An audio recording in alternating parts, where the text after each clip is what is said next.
kabalasik, ito na naman tayo sa ating napakagandang tanawin. Ito sa tabing bukid, yung mga nababalyo. Yan. Pag nawag nyong kalilimutan laging mag-like sa akin, ha, mga kabalasik. Follow na rin syempre. Talagang ganito na po yung ating trabaho eh.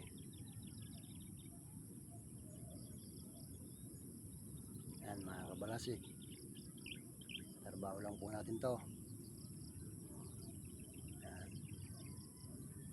Sana ay lagi tayong magtutulungan mga kabalasik sa anumang gawain. Yan.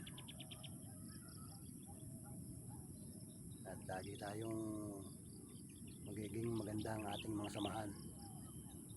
Okay, patalastas muna ako mga kabalasik. At doon naman ako sa kabilang dulo pupunta. Ganda-ganda lalo ang tanawin doon. Salamat ng marami mga kabalasik. Ayan. Patalastas muna tayo.